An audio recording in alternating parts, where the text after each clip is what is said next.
Good evening दोस्तों। आज हम लोग जानेंगे एनसीईआरटी 6 क्लास के बारे में। एनसीईआरटी 6 क्लास का हम लोग पहला वीडियो कर चुके हैं, जो कि इंडेक्स था कि कौन कौन सा चैप्टर हम लोग पढ़ेंगे। आज पहला चैप्टर स्टार्ट करेंगे और पहले चैप्टर स्टार्ट करने से पहले, जैसे कि पहले वीडियो में हम बता भी चुके हैं कि सामाजिक विज्ञान क्या है, वो समझाया गया है एनसीईआरटी 6 क्लास में। और कौन कौन सा चैप्टर हम लोग पढ़ेंगे उसका विभिन्न पार्ट वाइज समझाया गया है। तो चलिए हम लोग स्टार्ट करते हैं। जैसा कि हम पहले भी आप लोगों को बता चुके हैं कि आजकल जितने भी एग्जाम हो रहे हैं, बीपीएससी हो, यूपीपीसीएस हो, एसएससी हो, इसमें एनसीईआरटी से ही प्रश्न पूछे जा रहे हैं। कंसेप्ट और फैक्चुअल दोनों। ज़्यादातर कंसेप्ट का क्वेश्चन आजकल पूछा जा रहा है और कंसेप्ट क्लियर आपको एनसीईआरटी से ही होगा। तो आप लोग एनसीईआरटी जरूर पढ़ें, 1 से 2 बार पढ़ें, तब आपका अच्छे से कंसेप्ट क्लियर होगा और जीएस का पोर्शन या जीएस का क्वेश्चन आपका नहीं छूटेगा। तो आप लोग एनसीईआरटी जरूर पढ़ें और साथ ही साथ इस वीडियो को शेयर भी कर दें, जिससे कि आपके दोस्तों को भी फायदा हो। तो चूंकि 6 क्लास का हम लोग एनसीईआरटी प्रारंभ किए हैं और उसमें भी हम लोग पहले 6 क्लास का सामाजिक विज्ञान प्रारंभ किए हैं, क्योंकि सामाजिक विज्ञान से प्रश्न ज़्यादा रहता है। सामाजिक विज्ञान अर्थात इतिहास, भूगोल, जो उसके बाद economy, pol science, that means political science, तो इनसे प्रश्न ज़्यादा रहता है। इसलिए हमने पहले सामाजिक विज्ञान लिया, उसके बाद हम लोग साइंस करेंगे जीएस के अंतर्गत। तो आज हम लोग सामाजिक विज्ञान के अंतर्गत कौन कौन सा प्रश्न पढ़ेंगे, इसको चैप्टर पढ़ेंगे, इसके बारे में बताया है एनसीईआरटी खुद। सामाजिक विज्ञान को बीच में रखकर ये डायग्राम की मदद से पहला इसने बताया है कि विषय क में हम लोग पढ़ेंगे भारत एवं विश्व, भूभाग एवं उनके निवासी, और इसके अंतर्गत भी विभिन्न चैप्टर है। ये चैप्टर है पृथ्वी पर स्थानों की स्थिति, महासागरों एवं महाद्वीप, स्थल रूप एवं जीवन। ये 3 चैप्टर हम लोग पढ़ेंगे या 3 भाग पढ़ेंगे हम लोग भारत एवं विश्व, भूभाग और उनके निवासी के अंतर्गत। उसके बाद अतीत के चित्रपट के अंतर्गत हम लोग पढ़ेंगे इतिहास की समय रेखा एवं उसके स्रोत। उसके बाद इंडिया अर्थात भारत और भारतीय सभ्यता का प्रारंभ कैसे होता है, ये पढ़ेंगे विषय ख के अंतर्गत। और विषय ग के अंतर्गत हम लोग देखेंगे हमारी सांस्कृतिक विरासत एवं ज्ञान परंपराएं, और इसके अंतर्गत हम लोग देखेंगे भारत की सांस्कृतिक जड़ें और विविधता में एकता या एक में अनेक, ये चैप्टर। उसके बाद हम लोग शासन और लोकतंत्र देखेंगे विषय, और इस शासन और लोकतंत्र के अंतर्गत हम लोग पढ़ेंगे पहले आधारभूत लोकतंत्र भाग फर्स्ट, इसके अंतर्गत शासन व्यवस्था पढ़ेंगे, शासन। उसके बाद आधारभूत लोकतंत्र भाग 2, ग्रामीण क्षेत्रों में स्थानीय सरकार, दैट मीन्स पंचायती राज के बारे में देखेंगे। उसके बाद भाग 3, लोकतंत्र, नागरिक क्षेत्रों में स्थानीय सरकार और परिवार और समुदाय। इन चैप्टर को हम लोग देखेंगे शासन और लोकतंत्र के अंतर्गत। पुनः अगला चैप्टर है हमारे आसपास का आर्थिक जीवन। इसके अंतर्गत हमारे आसपास की आर्थिक गतिविधियां और कार्य का महत्व, ये चैप्टर सामाजिक विज्ञान 6 क्लास के अंतर्गत रखा गया है। तो इन सारे चैप्टरों को देखेंगे। आज पहला चैप्टर देखेंगे कौन सा, तो ये चैप्टर है विषय को भारत एवं विश्व, भूभाग एवं उनके निवासी और इसके अंतर्गत पृथ्वी पर स्थानों की स्थिति, इस अध्याय को हम लोग देखेंगे।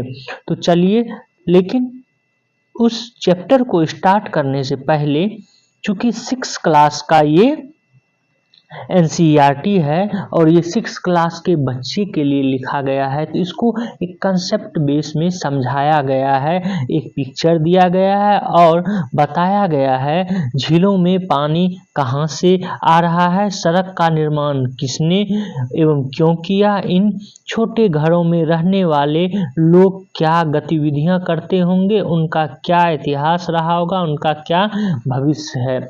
अपने उत्तर को लिखिए एवं साथियों को इस पर चर्चा कीजिए। तो एक विचार को बढ़ावा देने के लिए ये चैप्टर नहीं कहें, इस तथ्य को समझाया गया है और कहा गया है कि आप इसको पता लगाइए। इससे क्या होता है, डायमेंशन खुलता है सोचने की।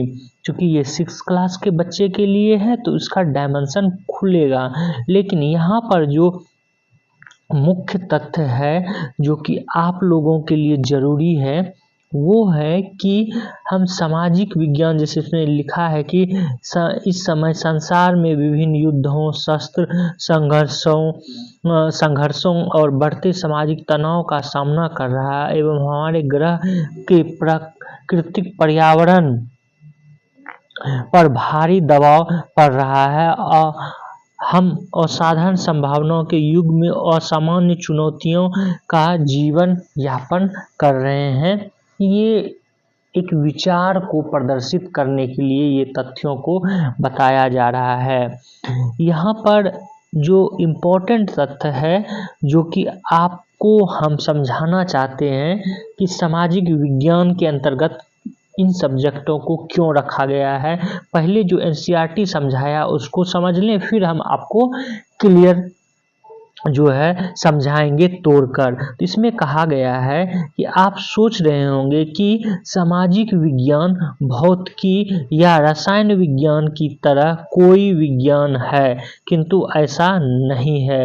यह विषय जहाँ तक संभव है वैज्ञानिक तरीकों का उपयोग करता है, लेकिन इसका केंद्र मानव समाज है जो स्वयं इतने विविधतापूर्ण है कि विज्ञान की तरह निर्धारित प्रक्रियाओं को अपनाने और निश्चित परिणामों को प्राप्त करने की संभावना को छिन्न कर देता है।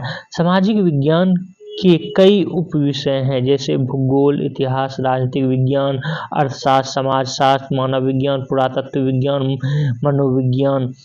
तो ये सब सामाजिक विज्ञान के अंतर्गत आते हैं और आपको इन शब्दों से भयभीत होने की आवश्यकता नहीं है। यह कहा जा रहा है इसमें से कुछ उपविषयों का अध्ययन आप माध्यमिक स्तर पर करेंगे। मध्य स्तर पर हमने इस तरह के वर्गीकरण नहीं किया है, इस जगह हम 5 प्रमुख विषयों का उपयोग करेंगे। तो जैसा कि हम ऊपर भी एक डायग्राम के मदद से देखे हैं उसी को इसमें रिपीट किया गया है। लेकिन यहाँ पर हम आपको बताना चाह रहे हैं कि सामाजिक विज्ञान, जब हम बात करते हैं सामाजिक विज्ञान और विज्ञान के अंतर्गत हम लोग भौतिकी, रसायन शास्त्र, उसके बाद जीव विज्ञान और मैथ, दैट मीन्स गणित को रखते हैं। इन सब विषयों को आप जब पढ़े होंगे या देखेंगे तो आप पाएंगे कि ये सारे विषय से इस जितने भी विषय हैं इनमें जितने भी तथ्य दिए गए हैं वो विश्व के प्रत्येक जगह एप्लीकेबल है। दैट मीन्स जैसे एग्जाम्पल के हम जीव विज्ञान को लें तो किडनी की बात करें तो जो किडनी मेरे में है वही आप में है, वही चीन के लोगों में भी है और वही यूरोप के लोगों में भी है। जो दवाई हमारे लिए उपयोगी है वही दवाई उपयोगी है चीन के लोगों के लिए भी। उसी रोग में। उसी तरह अगर भौतिकी में देखें कि गुरुत्वाकर्षण बल अगर काम कर रहा है इंडिया में, तो वो चीन में भी कर रहा है और यूएसए में भी कर रहा है।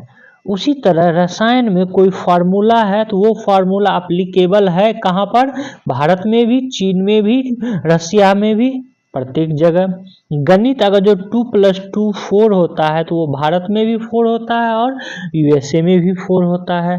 तो इस तरह हम कह सकते हैं कि विज्ञान के अंतर्गत फिजिक्स, केमिस्ट्री और जीव विज्ञान, इन सब विषयों को इसलिए रखा गया है कि जो तथ्य इसमें वर्णित है वो विश्व के सारे जगह एप्लीकेबल है, वहाँ पे सारे जगह समान है। लेकिन जब सामाजिक विज्ञान की बात करें तो सामाजिक विज्ञान सारे जगह समान नहीं है। अगर बात करें इतिहास की ही, तो भारत का इतिहास और चीन का इतिहास विभिन्न है, अंतर है। वहीं यूरोप का इतिहास और यूएसए का इतिहास दोनों में अंतर है। ज्योग्राफी की बात करें तो चीन की ज्योग्राफी अलग है, भारत की ज्योग्राफी अलग है। और पॉलिटिकल साइंस की बात करें तो भारत का संविधान अलग है, चीन का संविधान अलग है, रूस का संविधान अलग है। वहीं अर्थव्यवस्था की बात करें तो अर्थव्यवस्था में कुछ समानताएं देखने को मिलती है।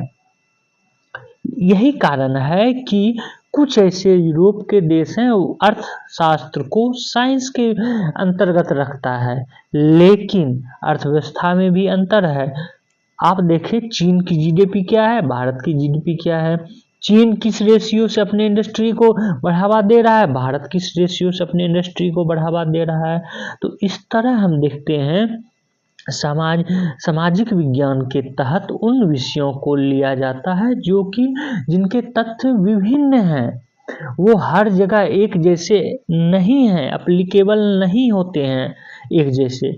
समझ में यहाँ तक आपको आ गया होगा कि सामाजिक विज्ञान में इतिहास, भूगोल, और पॉलिटिकल साइंस को क्यों रखते हैं, और विज्ञान के अंतर्गत गणित, भौतिकी और जीव विज्ञान को क्यों रखते हैं। जितने भी तथ्य हमने अभी चर्चा किया है वो सारे के सारे तथ्य एज ए सामाजिक जो है विज्ञान के दृष्टि से आपको बताया है। अगर यहीं आप जो है पढ़ेंगे कॉमर्स या गणित का बुक, उसमें कुछ डिफरेंट तथ्य समझाया जाएगा आपको जीव विज्ञान सामाजिक विज्ञान और विज्ञान में डिफरेंस कर। चलिए तो अब हम लोग आते हैं मेन चैप्टर पर। ये सब आप लोग पॉज करके पढ़ सकते हैं, हालांकि बहुत इम्पोर्टेंट नहीं है, ये सिर्फ 6 क्लास के बच्चों को समझाने के लिए ये तथ्य बताया गया है। अब हम लोग जो स्टार्ट करेंगे ये है पहला चैप्टर एनसीईआरटी 6 क्लास का, और ये पहला चैप्टर है पृथ्वी पर स्थानों की स्थिति, अध्याय 1। और पहला चैप्टर में ही एक स्टेटमेंट दिया गया है आर्यभट्ट का। हम पहले भी आपको बता चुके हैं इसके बारे में कि यूपीपीसीएस में ज़्यादातर और अन्य एग्जामों में भी यहाँ तक कि एसएससी में भी कभी कभी जो है कोई एक स्टेटमेंट दे दिया जाता है और इस स्टेटमेंट को किसने दिया है ये पूछ लिया जाता है, और उस समय आपको लगता है कि ये कहाँ से दे दिया गया। ये एनसीईआरटी से ही ज़्यादातर दिया जाता है। तो ये तथ्य क्या है या स्टेटमेंट क्या है? पृथ्वी अंतरिक्ष में स्थित है, जो जल, पृथ्वी, अग्नि, वायु से बनी है और यह गोलाकार है। यह सभी स्थलीय और जलीय प्राणियों से घिरी हुई है। ये स्टेटमेंट है, ये कहा है आर्यभट्ट ने। तो लगभग 500 ईस्वी के आसपास। तो ये आपको याद रखना है, ये स्टेटमेंट बस ध्यान में रखना है। आगे देखते हैं, ये मानचित्र आप देख रहे हैं, ये बहुत पुराना मानचित्र है और इसको समझाया गया है प्रश्न के माध्यम से। मानचित्र क्या है और हम इसका उपयोग कैसे करते हैं, इसके मुख्य घटक क्या हैं, निर्देशांक क्या हैं, पृथ्वी पर किसी स्थान को अंकित करने के लिए अक्षांश और देशांतर का उपयोग कैसे किया जा सकता है? देशांतर से स्थानीय समय और मानक समय कैसे संबंधित है? तो इन तीनों प्रश्न का उत्तर हम लोग आगे के पेज में जानेंगे। ये इसलिए दिया गया है कि 6 क्लास के बच्चे आप समझें कि हम आगे जो पढ़ेंगे उनसे ये 3 प्रश्न कैप्चर होंगे, 3 प्रश्न हम सॉल्व कर सकेंगे। चलिए हम लोग भी देखते हैं कि इन 3 प्रश्नों का उत्तर हम लोग कैसे दे पाएंगे। तो इसके लिए ये बताया गया है, हालांकि ये इम्पोर्टेंट आपके लिए, दैट मीन्स कंपटीशन के लिए ज़्यादा नहीं है, लेकिन समझने के लिए अच्छा है और एक विचारधारा को, कंसेप्ट को क्लियर करने के लिए। तो 1-2 तथ्य यहाँ से लेते हैं, फिर आगे मुख्य तथ्य पर चलेंगे। कल्पना कीजिए कि आप पहली बार किसी नगर की यात्रा कर रहे हैं। उस नगर में आप जिन स्थानों की यात्रा करना चाहते हैं उनका पता कैसे लगाएंगे? आप सहायता के लिए किसी स्थानीय व्यक्ति से पूछ सकते हैं अथवा उस नगर के मानचित्र को देख सकते हैं। पिछली कक्षाओं में आपने मानचित्र के बारे में कुछ बातें सीखी थी और उसके माध्यम तो आप यहाँ पर 2 चीज़ें कहा जा रहा है, या तो आप मानचित्र से पता कर सकते हैं उस जगह का, या आप किसी व्यक्ति से पूछ सकते हैं। और तो अब जो है यहाँ पर देख रहे हैं कि विद्यालय है, रेलवे स्टेशन है, पंचायत है और बैंक जाना है, तो कैसे जाएंगे? ये बच्चों को समझाने के लिए ये तथ्य जो है बताया गया है। अब हम आगे देखते हैं, इसी में मानचित्र कैसे हम देखेंगे, या मानचित्र की बात जब कहते हैं तो मानचित्र के अंतर्गत कौन कौन सा चीज़ें आती है उसके बारे में चर्चा किया है। ये इम्पोर्टेंट है, इसके बारे में पूछा भी गया है, उसको भी हम चर्चा कर देते हैं कि एटलस नाम सुनेंगे, एटलस टर्म जिसको कि मानचित्रावली कहा जाता है। एटलस मानचित्रों की प्रस्तुत एक मानचित्रों की एक पुस्तक या संग्रह है। एटलस क्या है? मानचित्रों की एक पुस्तक या संग्रह है और इस मानचित्रों को अनेक प्रकार में बांटा गया है। भौतिक मानचित्र जिसको कि भौतिक एटलस कहते हैं, या आप लोग ये भी सुने होंगे भौतिक physical map, physical map, political map और उसके बाद थीमेटिक मैप, थीमेटिक मानचित्र। भौतिक मानचित्र मुख्य रूप से प्राकृतिक आकृतियों जैसे पर्वतों, महासागरों और नदियों को दर्शाता है। वहीं राजनीतिक मानचित्र देशों या राज्यों, सीमाओं, नगरों आदि को दर्शाता है। उदाहरण के लिए सभी राज्यों, केंद्र शासित प्रदेशों और उनकी राजधानियों को दर्शाता है। वहीं थीमेटिक मानचित्र की बात करें तो ये विशिष्ट प्रकार की सूचना प्रदान करता है। तो आपको याद रखना है कि एटलस के अंतर्गत हम लोग 3 चीज़ों को देखते हैं और ये थीमेटिक मानचित्र, इसके बारे में पूछा भी गया है कि थीमेटिक मानचित्र क्या होता है। जैसे आप लोग देखे होंगे कि दाव, दशाएं, दूरी, उसके बाद टेम्परेचर, विभिन्न पृथ्वी पे विभिन्न भागों के टेम्परेचर को दर्शाने वाला मैप, विभिन्न दाब को, प्रेशर को दर्शाने वाला मैप, इन सब को थीमेटिक मानचित्र के अंतर्गत रखा जाता है। ये आपको ध्यान में रखना है। आगे चलिए हम लोग देखते हैं, इसमें कुछ तथ्य हैं जो कि आपको समझना है कि जब हम मानचित्र को देखते हैं एक कागज पे तो ये हम लोग महसूस करते हैं कि पूरी पृथ्वी इतनी बड़ी है और उसको एक कागज पर कैसे उकेरा गया है। तो इसको उकेरने के लिए एक मुद्रित सेंटीमीटर के रूप में इसको प्रयोग किया जाता है कागज के टुकड़ों पर, और प्रत्येक सेंटीमीटर धरातल की एक निश्चित दूरी का प्रतिनिधित्व करता है।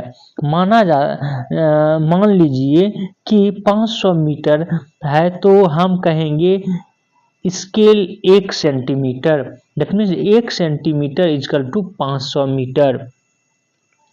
स्केल के माध्यम से हम लोग पूरा का पूरा मानचित्र को एक कागज पर उकेरते हैं और ये बताते हैं कि इतना सेंटीमीटर हम लोग कागज पर चलेंगे या सेंटीमीटर, इतना सेंटीमीटर, 1 सेंटीमीटर अगर कागज पर है तो इसका मतलब जो मुख्य भूमि है उस पर 500 मीटर है। तो इस तरह हम मानचित्र में दर्शाते हैं। वहीं पर इसको समझाने के लिए ये दिया गया है कि किस तरह स्कूल जाते हैं और स्कूल में स्कूल जाते हैं उसका डिस्टेंस कैसे नापेंगे और उसको कैसे हम एक कागज पर लिखेंगे। ये बच्चों को 6 क्लास के बच्चों को समझाने के लिए कहा गया है। आप लोग पॉज करके पढ़ना चाहें कंसेप्ट क्लियर करने के लिए तो पढ़ सकते हैं। आगे है कि ये समझाया गया है कि दाएं बाएं कैसे हम लोग समझेंगे। ये 4 दिशाएं हैं और 4 दिशाओं को एक घड़ी के माध्यम से समझाया गया है और कहा गया है कि ये 4 दिशाओं को इंगित करते हुए शीर्ष पर उत्तर और घड़ी के कांटे की दिशा में घूमते हुए पूर्व, कांटे की दिशा में घूमते हुए यहाँ पर पूर्व तथा पश्चिम, पूर्व तथा पश्चिम, इसके चतुर्दिशा या प्रधान बिंदु भी कहा जाता है। तो ये उत्तर दक्षिण पूर्व पश्चिम इसको चतुर्दिशा या प्रधान बिंदु के रूप में इसको इंगित किया गया है। ये इस तरह से आप इसको इंडिकेट कर सकते हैं। वहीं इसके अतिरिक्त मध्यवर्ती दिशाओं उत्तर पूर्व के रूप में, दक्षिण और पश्चिम दक्षिण पश्चिम के रूप में और उत्तर और पश्चिम उत्तर पश्चिम के रूप में और दक्षिण और पूर्व दक्षिण पूर्व के रूप में समझाया गया है। अधिकतर मानचित्र में ऊ से उत्तर के रूप में इंगित किया जाता है। ये आपको समझना है क्योंकि ये आगे चलकर आपको जब मैप पढ़ेंगे या अक्षांश देशांतर पढ़ेंगे तो वहाँ पर इम्पोर्टेंट हो जाएगा। आगे देखते हैं हम लोग। तो ये बच्चों के लिए है कि कैसे हम दिशा को सूचित कर सकते हैं कि बाजार चिकित्सालय के किस तरह है, जो कि ऊपर पर हम लोग देखे हैं कि कहाँ पर क्या है, बाजार है, कहाँ पर बैंक है, जो ऊपर हम लोग पिक्चर या दृश्य देखे हैं। यहाँ पर आपको ये जो तथ्य है उसको ध्यान में रखना है क्योंकि ये तथ्य आपको पूरे एनसीईआरटी में जब 6 क्लास से आगे पढ़ेंगे तो बार बार आएगा कि रेलवे लाइन को, जब बड़ी लाइन को इस तरह से इंडिकेट किया जाएगा, छोटी लाइन को इस तरह से और रेलवे स्टेशन को इस तरह से किया जाएगा, पक्की सड़क को इस तरह से, कच्ची सड़क को इस तरह से ये यूज किया जाएगा एज ए डायग्राम। तो आपको उस समय ही समझ लेना है कि अगर इस तरह से डॉट डॉट करके दिया है दैट मीन्स कच्ची सड़क को दर्शा रहा है, लेखक या किताब कच्ची सड़क कहना चाह रहा है। अंतर्राष्ट्रीय तिथि रेखा राज्य की रेखा या राज्य का सीमा और जिला का सीमा इस तरह से समझाया जाएगा, नदी इस तरह से, कुआं इस तरह से, तालाब इस तरह से, नहर इस तरह से और सेतु इस तरह से समझाया जाएगा। वहीं पर देखें मंदिर, गिरजाघर, मस्जिद और छतरी इस तरह से समझाया जाएगा। डाकघर, डाक एवं टेलीग्राफ कार्यालय, पुलिस स्टेशन इस तरह से समझाया जाएगा। पीओ डाकघर हो जाएगा, डाक और टेलीग्राफ कार्यालय पीटीओ और पीएस पुलिस स्टेशन। बस्तियां और कब्रिस्तान इस तरह से दिखाया जाएगा। वृक्ष और घास इस तरह से दिखाया जाएगा। ये आपको 12 तक काम देगा, तो एक बार इसको ध्यान में आप लोग जरूर रखेंगे।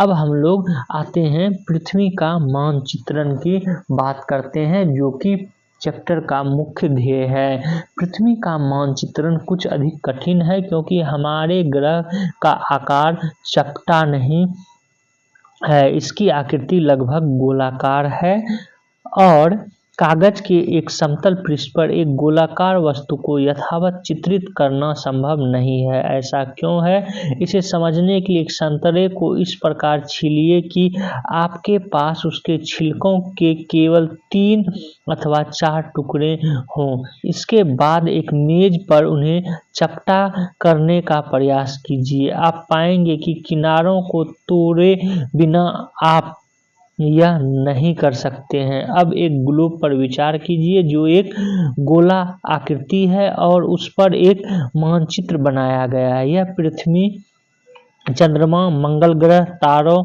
और तारामंडल आदि का भी एक मानचित्रण हो सकता है। इस पृष्ठ पर दिए गए चित्रों को दर्शाए गए भौतिक वस्तुओं जो गोलाकार और सामान्य धातु, प्लास्टिक या कार्डबोर्ड से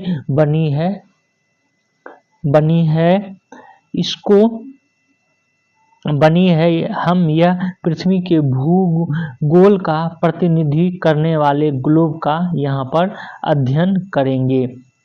तो ये आपको समझाने के लिए पूरा बताया गया है। चूंकि 6 क्लास के बच्चों को बताया गया तो ये एक जैसे हम लोग एक डायग्राम अपने माइंड में बना चुके हैं। पृथ्वी गोल है लेकिन हमको दिखता कैसा है? चपटा दिखता है।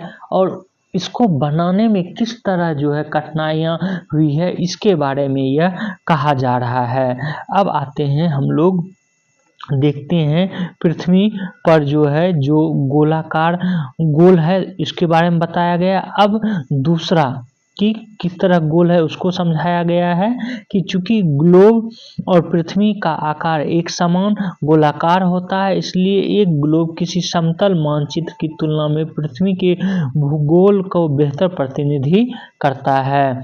वहीं आगे देखते हैं निर्देशांक को समझने की बात करें तो किसी नगर या कस्बे के एक बड़े बाजार की कल्पना कीजिए और सीधी पंक्तियों में समान आकार की दुकानें हैं।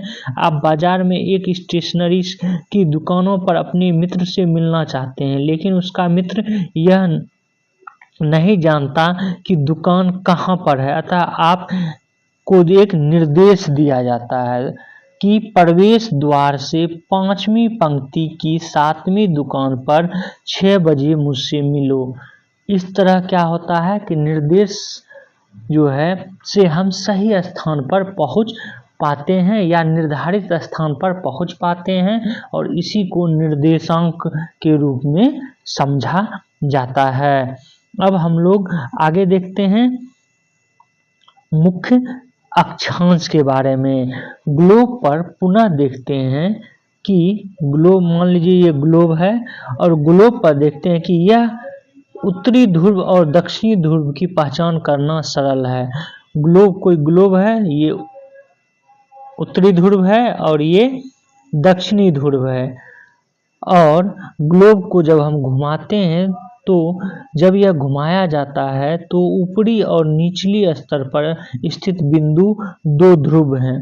निचली और ऊपरी ये दोनों क्या हैं? ध्रुव हैं। इसके मध्य में विषुवत रेखा होती है। इसके मध्य में विषुवत रेखा होती है और विषुवत रेखा को ही भूमध्य रेखा भी कहा जाता है क्योंकि ये मध्य में है।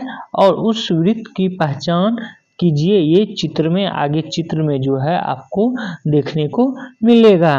आगे कल्पना कीजिए कि आप भूमध्य रेखा पर खड़े हैं, उत्तरी ध्रुव में से किसी एक ध्रुव की ओर यात्रा कर रहे हैं।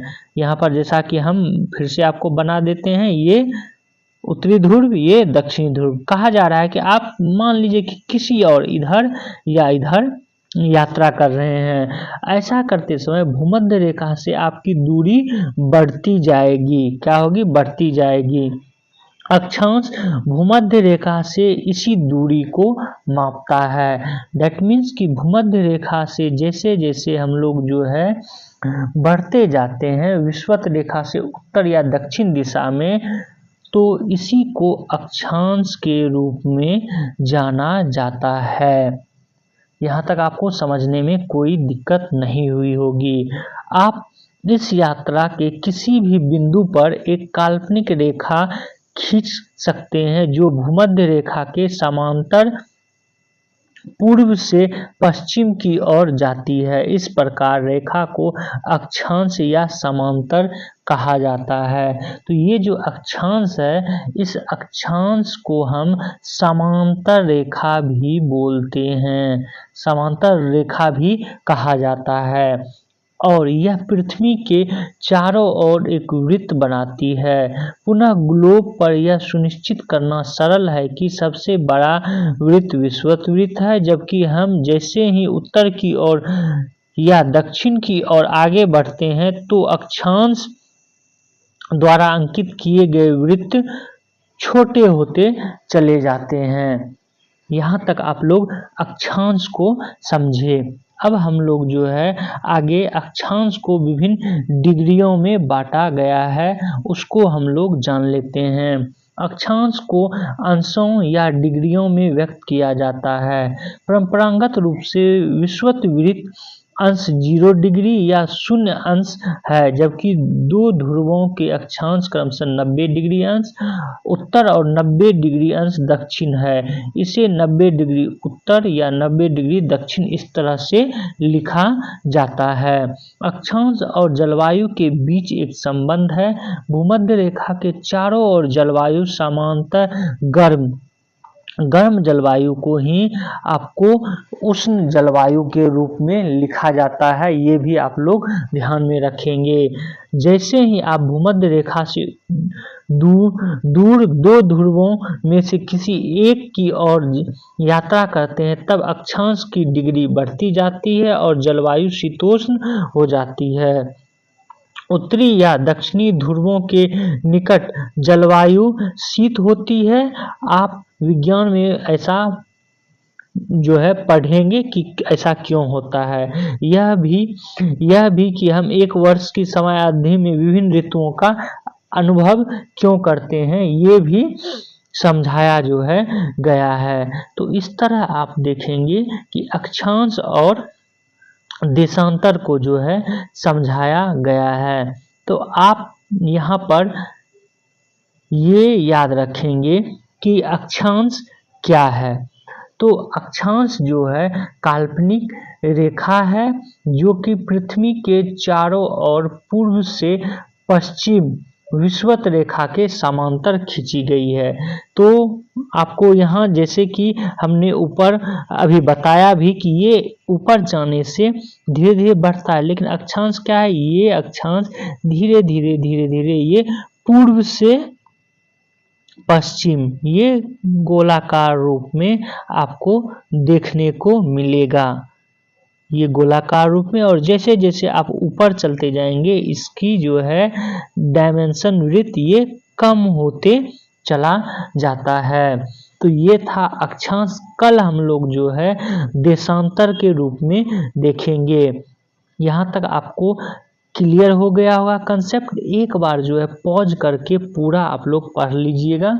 अगर हम आज देशांतर भी करेंगे तो वीडियो जो है बहुत लंबा हो जाएगा, जो कि हम नहीं चाहते हैं। चाहते हैं कि आप कंसेप्ट समझें, उसके बाद जब दूसरे जैसे 7वें क्लास का पढ़ेंगे, 7 क्लास का, तो आपको इससे बृहत देखने को मिलेगा यही चैप्टर, और आपका कंसेप्ट क्लियर रहेगा तो वो चैप्टर पढ़ने में मज़ा आएगा। तो यहीं तक हम लोग रखते हैं एनसीईआरटी को। आप लोग हमारे वीडियो को शेयर करें, सब्सक्राइब करें और बेल आइकन को जरूर दबा दें। Thank you for watching this video.